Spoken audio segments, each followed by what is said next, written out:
Last episode में हमने देखा था कि डेकोरेशन सेरेमनी के बाद नोवेल के भाई बहन उसका मजाक उड़ाने लगते हैं और तब आस्था उसके लिए खड़ा हो जाता है। और यहाँ हम देखते हैं एक पर्सन कह रहा होता है कि यहाँ तो सब कुछ बिगड़ा हुआ है, आखिरकार मुझे ही क्यों बाहर निकाला गया है। मेरे पास तो किसी भी रॉयल से ज्यादा मैजिकल पावर है, पर क्या इस दुनिया में मैजिक ही सब कुछ नहीं था? तो फिर मेरे साथ ऐसा क्यों हुआ? आखिरकार उनकी इतनी हिम्मत कैसे हुई? और तब हम देखते हैं वहाँ एक और पर्सन आ जाता है और उसे बताता है कि सब कुछ तैयार है। तब दूसरा पर्सन कहता है तो मैं क्लोवर किंगडम के मैजिक नाइट्स को बताऊंगा कि असली पावर कहते किसे हैं। और तब हम देखते हैं आस्था की विजिट किंग वाली बात को सुनकर नोवेल के सिबलिंग्स उसके ऊपर हंसने लगते हैं और उस पर अपने मैजिक से हमला कर देते हैं। पर हम देखते हैं आस्था अपनी तलवार से उनके मैजिक को काट देता है। तब गोल्डन डॉन का मैजिक नाइट सोचता है मुझे ये एहसास हो गया था कि इसके पास मैजिक को इरेज करने की पावर है, तो इसका मतलब ये कोई मामूली कॉमनर नहीं है। तो अगर हम इसकी रेंज से दूर रहेंगे तो हमें इससे डरने की कोई जरूरत नहीं है।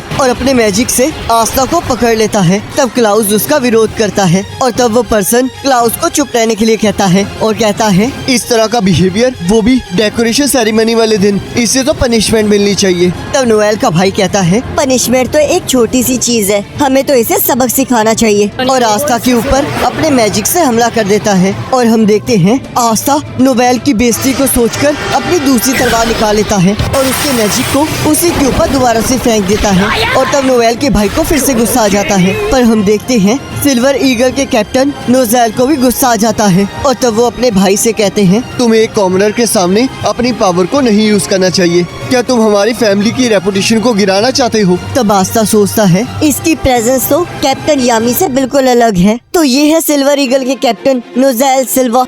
और तब कैप्टन नोजेल कहते हैं एक कॉमनर जो रॉयल्टी की बात नहीं मान रहा, आखिरकार मैं इसे कैसे पनिश करूं? और तभी हम देखते हैं क्रिम्सन लायन के कैप्टन वर्मिलियन उस लड़ाई को रोक देते हैं। और तब लियोपोल्ड हंसते हुए कहता है मेमोसा ने बिल्कुल सही कहा था, तुम तो सच में बहुत कमाल के बंदे हो और आज तुम्हारा लकी दिन है क्योंकि मैं आज से तुम्हें अपना राइवल चुनता हूँ। चलो फिर सेलिब्रेट करें। तब आस्था कहता है पर मेरा राइवल तो पहले से ही है और वो यूनो है। तब लियोपोल्ड कहता है तो क्या हुआ? तुम्हें किसने कहा कि एक पर्सन का एक ही राइवल हो सकता है? और तुम्हारे मसल्स तो कितने अच्छे हैं, तो चलो फिर पंजा लड़ाते हैं। और तब आस्था उसे मना कर रहा होता है। तब मिमोसा सोचती है आस्था सच में अमेजिंग है क्योंकि अब वो लियोपोल्ड का राइवल बन चुका है, क्योंकि किसी रॉयल्टी का राइवल होना बहुत गर्व की बात होती है। तब कैप्टन नोजेल कहते हैं एक रॉयल एक कॉमनर को अपना राइवल मान रहा है, ये कितनी बेकार बात है। तब कैप्टन वर्मिलियन कहते हैं याद रखो नोजेल, इसे लॉर्ड जूलियस ने यहाँ बुलाया है। चाहे ये एक कॉमनर है पर ये फिर भी इज्जत डिजर्व करता है। तब कैप्टन नोजेल कहते हैं एक कॉमनर के लिए ऐसे शब्द, तुमने तो सच में अपने फैमिली की रेपुटेशन गिरा दी है। मेरे जैसा एक ईगल धरती पे चल रहे छोटे मोटे इंसेक्ट की कोई इज्जत नहीं करता। और तब वो दोनों अपनी ताकत से सबको चौंका देते हैं। तब आस्था कहता है ये तो बहुत कमाल का है। तब यूनो कहता है क्या तुम इसे फील कर पा रहे हो? तब आस्था कहता है चाहे मुझे मैजिक फील ना हो रहा हो पर मुझे पता है कि ये दोनों बहुत अमेजिंग है। और तब एक पर्सन उन्हें आकर बताता है कि रॉयल कैपिटल पर हमला हो चुका है। और यहाँ हम देखते हैं रॉयल कैपिटल में चारों तरफ आग लगी होती है और एक पर्सन जोर जोर से हंस रहा होता है और वो ज़ॉम्बीज़ की मदद से लोगों पर हमला कर रहा होता है। और यहाँ हम देखते हैं कुछ मैजिक नाइट्स उन्हें रोकने वहाँ आ जाते हैं, पर हम देखते हैं उनके मैजिक से वो ज़ॉम्बीज़ नहीं रुक रहे होते। और तब वो पर्सन अपने मैजिक से और ज्यादा ज़ॉम्बीज़ को वहाँ बुला लेता है और कहता है तो चलो जल्दी आ जाओ मैजिक नाइट्स, मैं देखना चाहता हूँ तुम कितने ताकतवर हो। और तब एक मैजिक नाइट अपने मैजिक की मदद से क्लोवर किंगडम का एक लाइव मॉडल बनाता है। और तब उस मॉडल में दिखाया जा रहा होता है कि रॉयल कैपिटल में कहाँ कहाँ हमले हो रहे हैं। तब एक मैजिक नाइट कहता है यहाँ पर तो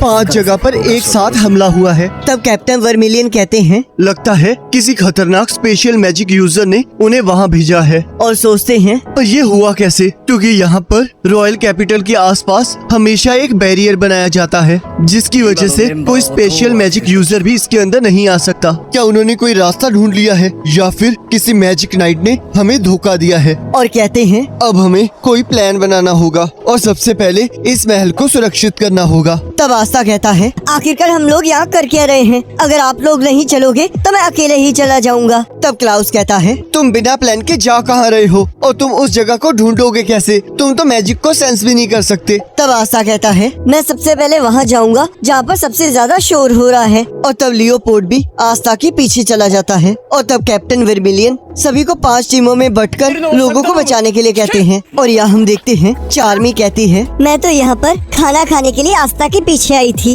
और यहाँ तो कोई गड़बड़ी चल रही है, तो इसलिए मुझे काम करना होगा और अगर मैंने अच्छा काम किया तो मुझे शायद कुछ अच्छा खाने को मिल जाए। और तभी उसे खाने की स्मेल आ जाती है और वो उस तरफ को निकल जाती है। और यहाँ हम देखते हैं सिल्वर ईगल्स सेंट्रल डिस्ट्रिक्ट में पहुँच जाते हैं और यहाँ ब्लू रोज की कैप्टन और उसकी साथी ईस्ट डिस्ट्रिक्ट में पहुँच जाते हैं। और यहाँ नॉर्थ वेस्ट डिस्ट्रिक्ट में यूनो और उसकी टीम पहुँच जाती है। और तब एक मैजिक नाइट अपना सैंड मैजिक को एक्टिवेट करके उन पर हमला कर देता है और यहाँ यूनो भी अपने मैजिक को यूज करने लगता है। और यहाँ क्लाउस और उसकी टीम पहुँच जाती है और नॉर्थ डिस्ट्रिक्ट की तरफ कैप्टन वर्मिलियन और नोवेल पहुँच जाते हैं। और तब हम देखते हैं क्लोवर किंगडम का एनिमी जैसे ही कुछ लोगों को मारने लगता है, आस्था उन्हें बचाने वहाँ आ जाता है। और तब वो पर्सन कहता है, मुझे ये तो पता था कि कोई न कोई मैजिक नाइट जरूर आएगा, पर ये नहीं सोचा था कि ब्लैक बुल से एक छोटा सा बच्चा आएगा। और तब आस्था कहता है, उस लड़की से दूर हो जाओ नहीं तो मैं तुम्हें मार डालूंगा। तब वो पर्सन कहता है, क्या तुम पागल हो? क्या तुम्हें सच में लगता है कि तुम इस बेकार सी स्वॉर्ड से मेरी आर्मी को रोक सकते हो? पर हम देखते हैं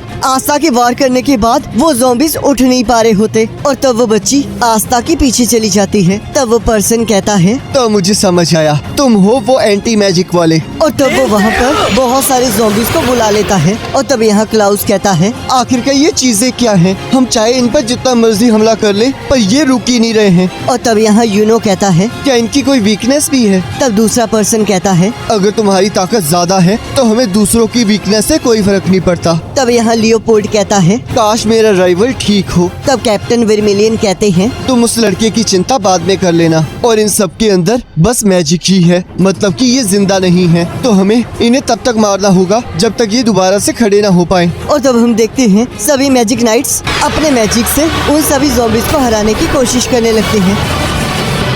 और यहाँ मिमोसा सबको हील कर रही होती है। और यहाँ हम देखते हैं उन सभी की पावर्स को देखकर क्लोवर किंगडम के सारे लोग बहुत खुश हो रहे होते हैं। और यहाँ हम देखते हैं आस्था एक एक करके उन ज़ॉम्बीज को हरा रहा होता है। तब लियोपोल्ड सोचता है, आखिरकार ये अपनी तलवार के साथ ये कर क्या रहा है और ये कितना ज्यादा ताकतवर है। और कहता है, तुम्हारा लड़ने का स्टाइल तो बहुत इंटरेस्टिंग है और मुझे अपने राइवल से यही उम्मीद है। और तब यहाँ वो एनिमी सोचता है, मैं अपनी मैजिक की मदद से इन ज़ॉम्बीज को कंट्रोल करता हूँ और ये सब कुछ मेरे रैथ मैजिक का कमाल है। पर इस लड़के की तलवार इन ज़ॉम्बीज के अंदर से मेरे मैजिक को खत्म कर रही है। तब आस्था कहता है, आखिरकार तुम इन मामूली लोगों पर हमला क्यों कर रहे हो? पर मैं इस बात का ध्यान रखूंगा कि तुम ये दोबारा ना कर पाओ, तो इसलिए मैं तुम्हें हरा दूंगा। और उसके ऊपर हमला करने लगता है। और तब हम देखते हैं वो पर्सन अपने एक बहुत ताकतवर ज़ॉम्बी को बुला लेता है और कहता है, ये लोग इनोसेंट लोग नहीं हैं। यहाँ पर किसी ने भी मेरे मैजिक को नहीं समझा है, तो इसलिए ये सारे गिल्टी हैं। और यहाँ हम देखते हैं सारे मैजिक नाइट्स बहुत ही आसानी से उन सभी ज़ॉम्बीज को हरा रहे होते हैं। तब यहाँ वो पर्सन कहता है, चलो जाओ जिमी, इस बार ये लड़का तुम्हारा दुश्मन है। और तब आस्था कहता है, ये गलत बात है, तुम बार बार ऐसे अजीब से अजीब मॉन्स्टर को बाहर ला रहे हो। और देखता है कि जिमी के हमले की वजह से उसके चेहरे से खून निकल रहा होता है। तब वो पर्सन कहता है, जिमी अपने कर्ज से जिस पर हमला करता है उसका खून निकलना बंद नहीं होता, तो इसलिए अगर मैं तुम्हारी जगह होता तो मैं अपना ख्याल रखता। और तब आस्था जिमी के कर्सेस को काटने लगता है। तब वो एनिमी कहता है, तुम तो बिना मैजिक के ही नाक में दम कर रहे हो, पर तुम चिंता मत करो, जिमी के पास अभी भी बहुत ज्यादा कर्स पावर पड़ी हुई है। और तब वो जिमी को आस्था के पीछे खड़ी लड़की को मारने के लिए कहता है। और जैसे ही जिमी उस लड़की पर हमला करता है, आस्था उसे बचा लेता है। तब वो पर्सन कहता है, ओ हाँ, अब याद आया, तुम मैजिक नाइट्स तो लोगों को बचाते हो ना। और तब हम देखते हैं आस्था बड़ी बहादुरी से जिमी के हमलों को रोक रहा होता है। और हम देखते हैं आस्था को भी थोड़ी चोट आ जाती है। तब वो पर्सन कहता है, जरा ध्यान से देखो, इन्हें बचाते हुए तुम्हें भी चोट लग रही है,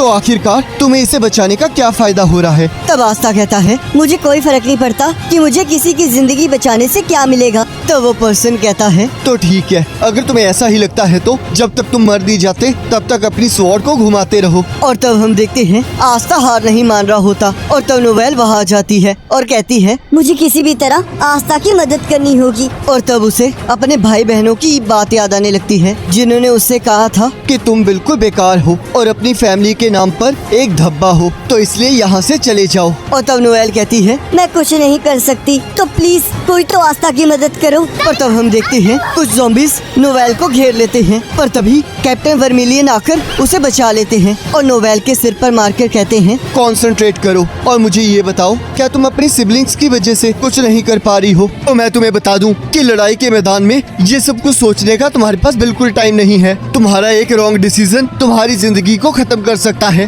तुम यहाँ आज एक मैजिक नाइट के तौर पर खड़ी हो, तो अगर तुमने मैजिक नाइट्स को अपनी इच्छा से ज्वाइन किया है तो अपने आप को तैयार करो और स्ट्रॉन्ग बनो। कमजोर होने में कोई बुराई नहीं है, पर अगर तुम कमजोर ही रहोगे तो इससे बेशर्मी वाली बात कोई नहीं हो सकती। तब नोवेल सोचती है, इन्होंने सही कहा, क्योंकि आस्था ने हमेशा ये प्रूव किया है, तो अगर वो कर सकता है तो मैं भी कर सकती हूँ और हम स्ट्रॉन्ग बन सकते हैं। और यहाँ हम देखते हैं आस्था बुरी तरह थक चुका होता है और उसे बहुत ज्यादा चोटें आई होती हैं और वो फिर भी हार नहीं मान रहा होता। और तब हम देखते हैं जैसे ही जिमी उस लड़की पर हमला करने लगता है, नोवेल उस लड़की के आसपास प्रोटेक्शन शील्ड बना देती है और कहती है, मैं तो तुम्हें थोड़ी देर के लिए अकेला भी नहीं छोड़ सकती। आखिरकार तुम मेरे बिना क्या ही करोगे, तो अब इसकी फिक्र छोड़ो और जाकर उससे लड़ो। और तब आस्था उसे थैंक यू कहता है। और तब हम देखते हैं आस्था को बहुत सारे ज़ॉम्बीज घेर लेते हैं और लियोपोल्ड आस्था को बचा लेता है और कहता है, चलो फिर उस आदमी को हरा दो और मुझे दिखाओ तुम आखिरकार कर क्या सकते हो। और तब हम देखते हैं आस्था पूरे जोश के साथ आगे की ओर बढ़ने लगता है